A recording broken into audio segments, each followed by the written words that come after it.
Kumpul mainan, kumpul kenangan. Saya Fendi dan selamat datang ke video SM Collector. Hari ini saya dan Abang Ashraf kembali ke kedai kad ini untuk mencari kad One Piece. Memandangkan sebelum ini saya dan Abang Ashraf pernah beli pack One Piece yang 25th anniversary. Kali ini Abang Ashraf nak cari yang lain pula. Dia dah nampak OP11 punya pack. Ingat dia nak ambil pack, tapi Abang Ashraf terus ambil sekotak. Berpeluh jugalah nak membayar. Tapi tak apa, demi minat dan mencari kad yang manis-manis, kita pun ambillah satu. Dan inilah kotak OP11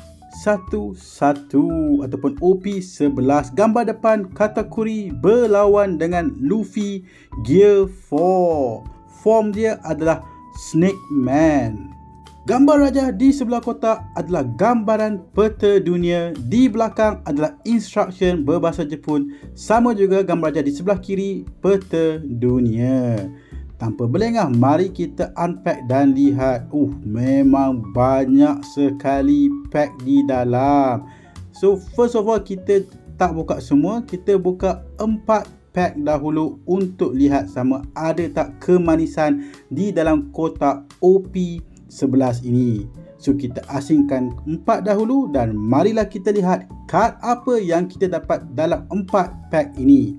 So untuk pack pertama, gambar depan sama macam kotak, gambar Katakuri berlawan dengan Luffy. Di belakang instruction seperti biasa dalam bahasa Jepun. Mari kita buka dan lihat sama ada pack ini ada kemanisan di dalamnya ataupun tidak. Berdebar juga. Alright, kita buka. Saya memang suka dia punya texture card. So kad pertama kita adalah Ryuboshi. Kad nombor 2 Vito. Kad nombor 3 kita adalah Ishili. Kad nombor 4 untuk pack pertama adalah Tony Chopper. Kad kita yang seterusnya adalah event when two men are fighting. Last card rare adalah Charlotte Brule. Lawa lah dia punya rare card ni. Not bad. So first pack dah berjaya dibuka. Mari kita tengok pack kedua sama ada pack kedua ada manis-manis ataupun tidak. So kad pertama kita untuk pack kedua adalah Goatee. Seterusnya Blue Eye Neptunian. Kad nombor 3 kita adalah Top Knot Neptunian. Nombor 4 Roronoa Zoro. Ni lawa, memang lawa. Seterusnya kita ada Leader Shiharoshi. Dan last card kita adalah Rare Card Neptune. Terbaik. Memang manis juga pack kita yang nombor 2.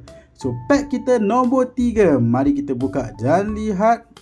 Seperti biasa, tarik keluar kad dan adjust sikit. Mana nak tahu ada yang manis-manis tersepit.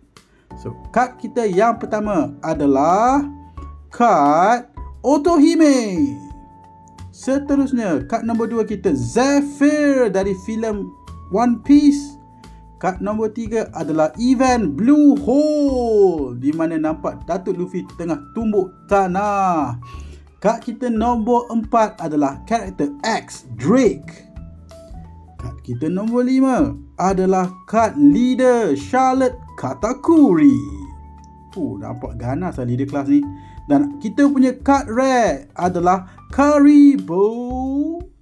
Yang ni tak silap saya dia punya power macam poison tu. Alright, last pack magic. Mari kita tengok last pack magic. Mana tahu pack kita yang nombor 4 ni ada manis-manis. Alright, kita buka seperti biasa. Adjust sedikit. Alah, susah pula nak buka. Alright, dia terbalik. Kita perbetulkan balik kad tersebut. Adjust sedikit. Rapatkan balik kad. Mata takut terjatuh. So, kad kita yang pertama untuk last pack ini adalah kad Randolph.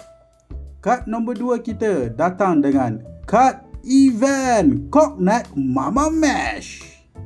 Kad kita nombor 3 pun adalah event card Gum King Cobra. Kad nombor 4 kita adalah karakter Koribo. Nombor 5 kita adalah event card Ancient Weapon Poseidon Dan last card kita adalah card rare Hibari. So sampai sini sajalah video kita. Jumpa next time. Bye.